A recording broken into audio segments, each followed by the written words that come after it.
this. Look at the camera angles. So the last time they played, Stan actually ran through a smoke there, which made it even cooler because he was just like, he's immediately stopping them from rotating middle and A.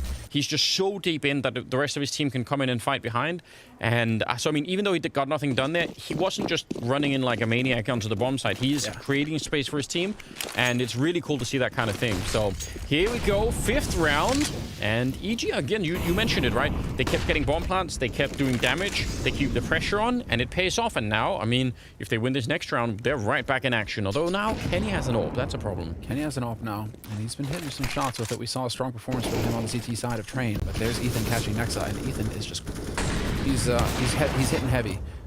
Kenny, though, no, to get through, and this is actually getting a little bit awkward. Yeah, I think Breeze is caught sleeping because, I mean, Hunter was not even quick. He just stumbled around the corner.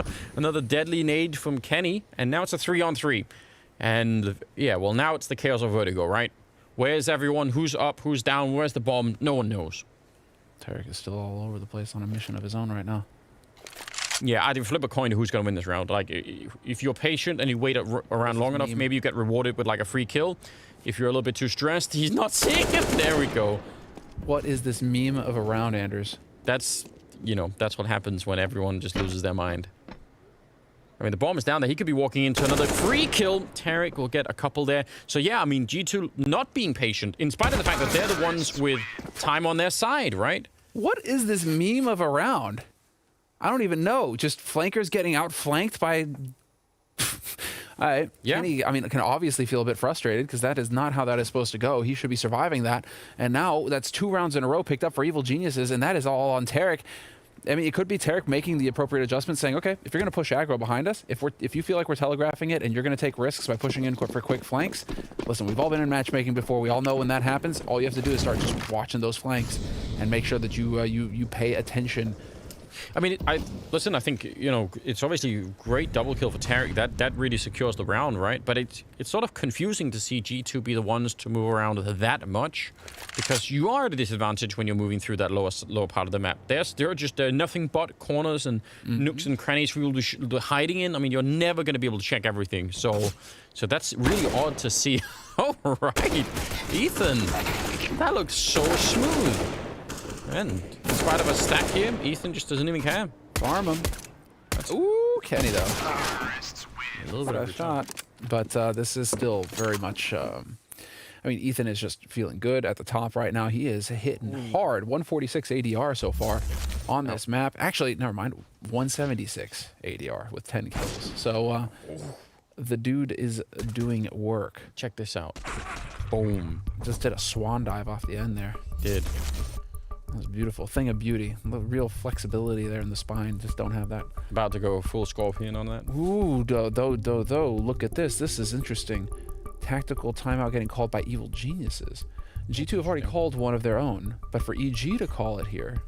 Now, this is exactly the kind of round that G2 ended up in a lot last time, where, yeah, they can buy, but they're going to be lacking so many nades. So if EG go for one of those A executes again, I expect, because again, G2 normally don't really fight for the A ramp. They're just going to be pushed back into a retake where they just won't have the nades for it. So like, that's what I'm really worried about, because that was so many rounds when they were on the CT side G2. That is exactly what happened last time around. So Indeed. Let's see if EG, I mean, they can guess the economy's not going to be good. They're not going to be surprised by that. Weapons, yeah, it's decent, but the nades, not so much. Straight to A ramp we go here for Evil Genius. Yeah. No time wasted. Yeah, Tarek and Breeze are holding the other side of the map. That's fine. That's probably what you should be doing. Oh, they're actually going to back on out. They're going to be backing the entire team up. So that is certainly interesting. Is this based off of how Hunter deep smoked there? It could be, yeah. It could be that they feel like, you know what, because he's been putting pressure on anyway, right?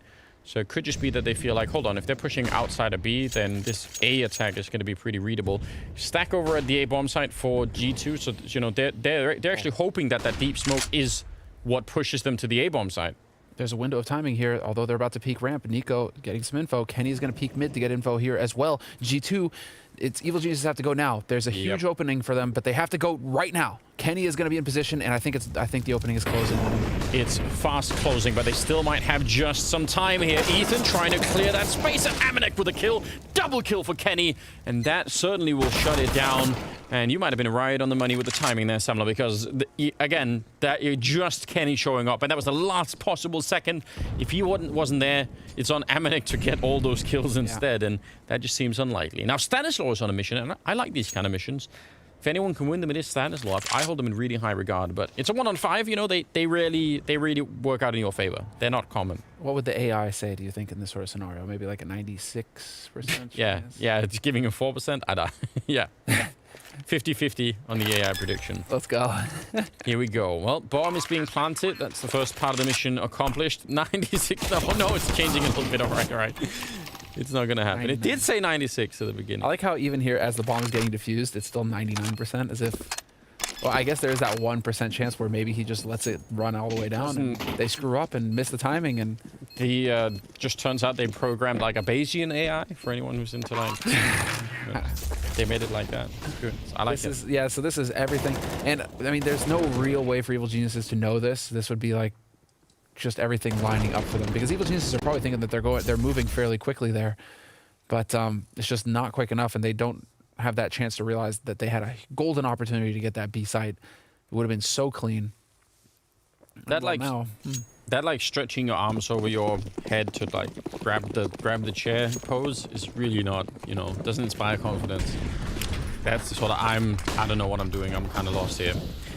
Amanek pushing down. He had the right idea. And the grenade there will follow Breeze. So Kenny gets a kill. That's on the other side. But Breeze got killed with a nade from Hunter. And now a nade on top of them as well. Ears ringing. Cone not flipped, unfortunately. But it's still 4-on-3. Yeah, it's still just chilling there, taunting you, isn't it? There's 2 cones as well. What would you do? You'd be like a kid in a candy store with 2 cones? Be hard not to pick one up and shout into it. 3 cones. There are some much bigger cones right at this corner. Look, there's a giant cone. It's the cone raid boss, in fact, at that corner. Stanislaw's hiding outside of the B bomb site now that we're getting back on topic with the bomb, in fact. So, I mean, yeah, could be sneaking. If he sneaks in, gets a kill. Oh, they're coming back. This is working. G2, look at the rotation. Way too quick. Hunter, he could be walking back into certain death. He's never going to know that Stan is here. Oh, this is some absolutely cheeky play now. He does reveal it maybe a bit too quick. He's pushing in. The bomb is further back. Stan left that behind at the very least, and he's only going to get the 1 kill. Nico showing up for the double instead. Oh, I love you see how the play is unfolding for EG. They're actually doing some really smart thinking in this round, but it just slightly falls apart. And, I mean, I didn't even notice until the end that Stan had actually dropped the bomb. I thought he was running up there with the bomb, which would have been madness, but he's so smart. I really think Stan is smart. Oh, yeah, dude. He is a veteran in-game leader. He has got it all figured out, and he takes the responsibility personally, which is something you have to admire in your leader. There's no excuses with Stan. He knows when it goes wrong, and he just takes it. He owns it. So glad to see that kind of play. Ethan leading the way with the bomb this time around. Beats 2 nades, and this is not going to be shaping up nicely as Nico's going to devour them. Okay. Just a random spray through. That works out. But still a 2-on-3. Nico playing near the smoke, expecting for them to boost or look over. Revealing himself slightly and getting into a fight with Breeze that he will not end up winning. Dude, if they lose this round... Yeah, that would be really bad. I mean, talk about tilting. There's a minute and 20 seconds. EG, just like they have previously, using the time smartly here. Why go and fight them? You know they're going to be there. You know. Start to fall back. 30 seconds from now, no way G2 to stick around on the B bomb side, right? They're going to have to move. So, well, Nexer and Kenny. Nexer in middle, Kenny over at the A site, and looks like they're going towards middle now. But, already they've made it a 2-on-1 instead of a 2-on-2. Like, isolated here. He is at a bit of a lethal off angle, so you could be walking into certain death. And indeed, he's going to pick that one up. Circus on the other side with 40 seconds. And Nexa goes down. It's probably still better chances than earlier. Oh, what a sick play, though. Yep.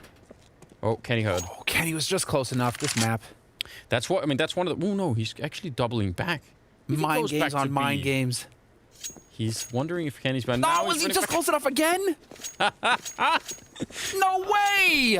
Oh, he's got some ears on him, doesn't he? 15 seconds and smoke goes up. Oh, just not in time. It is so close. But Kenny catches him, and that's a 6th round for G2, and a round they desperately needed in terms of their money. Bring back Cobble. Get rid of Vertigo. Minus Vertigo plus Cobble. Let's go. Never. What a yo. Never making that choice. No, you're not making that choice? People who want Cobble back are delusional. And they're wrong. I am crazy that I'll prove it. Give me a blackboard. I'll prove why Cobble. I'll write a dissertation. I want to hear I'll it. get it submitted for peer review. I'll do all of it. Hunter jumping down, taking the fight to everyone, and the grenade on top. Oh, that's going to do some damage. And now the fire. So, yeah, this round is probably already cancelled out in a bunch of different ways here. I bet, I bet what Kenny was doing that round, we weren't watching him. I bet he had a cone up to his ear, and that's how he could, like, he's got that sonar going on. He's just, like, ears to the ground, kind of. He's like the old World War I veteran, you know? Speak up, speak louder, Sonny. Speak up. Amazing stuff. That's good. All right. Cones are useful. They do have a lot of uses, right? They can be flipped to their most critical use. You Very can shout into them. popular You can listen. Like you can listen. They actually work both ways. You know. Very popular in U.S. colleges, universities. That's yeah. There we go. I bet we can find even more uses. In fact. Ooh, Amanek, he is weaker from this position, isn't he? All right, this will be the farm. This was just a pretty much anti-eco round coming in. No bomb plant this time. Evil Geniuses have been so good about getting that bomb planted, but it did not happen here. And so now, well, this is awkward. Yeah. What's going on here? It got so awkward they gave up on it. They were like, you know what? We're Good. embarrassed. Actually, like, maybe some levity there. You know, a little bit of chuckle, a little bit of silliness. Maybe that'll lighten things up a little bit here for Evil Geniuses. They still have it within them here to take it to G2. And some aggression towards A ramp, showing some presence here this time. Kenny gonna take a shot though through the smoke. Get out of here. Oh man, this is I don't know. G2 economically are at a point now where if they win this round, only losing like 1 or 2 people, they are set up very nicely for the rest of the half here. Indeed. So I feel like EG have done such a great job. Just they're gonna put it out now. That is a fake, right? Normally you put that out if there's a player there, but if you put it out and there's no one there, it forces them maybe at worst to use even more grenades, or they have to worry about it. So that's some great mind games, because they're not trying to save the sandbags from catching fire. No one cares about that. Oh, next. He's so close to getting caught, but he's there defending the mother cone. But what's really good about the Sanders is that they're doing this early in the round. There's still 50 seconds left on this clock, and they forced a lot of utility out of G2. Yeah. It's really, I mean, showing presence, committing some of their own utility. But here's the geniuses.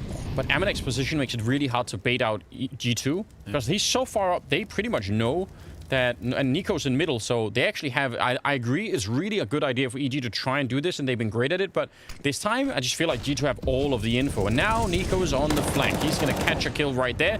They did take down Hunter, and the bomb is at least being planted. Oh, Ethan! That second kill is huge, and it turns the round, potentially at least, in favor of EG. Grenade, could it catch, could it kill him? Ethan, not quite. He's gonna survive, just doing 10 damage. Amanek also coming up, so it's a bit of a double flank going on here. Nico, they have all of the health, all of the advantage right now. They should be winning this round still, G2. Bit of a missed opportunity. Ethan looked like there could have maybe been a kill, and now the Molotov freeze. He's stuck in here. I don't know if they have another grenade for him, but he's in trouble. Jumping out on top. He is going to get the kill, but not in time. They have the kit, and it will be an 8th round picked up here from G2, although it got so much closer. And I remember what I said about them coming out with like 2 or 3 people alive still? Just 1. And that's critical for EG.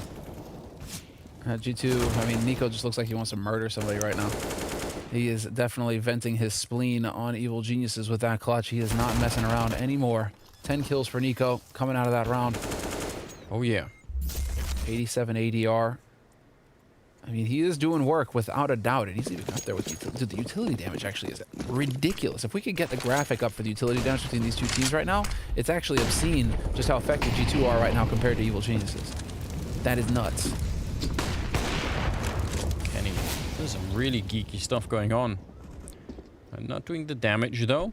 And again, Amanek and Hunter have got that incredible forward position over at B, which gives them a lot more space to start to move people back towards the A-bomb side. Now, they haven't used it yet. Nico's still holding middle. Nexter and Kenny are a little bit on their own for the minute, so they could get smoked off and blocked off, and we could have just another straight, you know, bomb plant and retake on our hands. And this time it actually looks like, you know, it could be stronger for EG than it was last time. Well, they're all grouped up, and again, this is going to be it. No quick flank this time, though. So straightforward stuff here from Evil Geniuses, but they have all the room now to get a solid execute in. Yeah. Nobody there. It's a retake from G2. They have got control, and they should be able to get the bomb plant once again. Yeah. But I mean, at least the retakes have actually been won a little bit here from G2, whereas again, last time they played, that wasn't so much the case. Now, again, they have some smokes and a Molotov. Not as many smokes as you would probably like for this kind of a retake, because again, you don't just want to throw one on the bomb. You actually want to basically just cover the entire area in smoke so no one can see anything.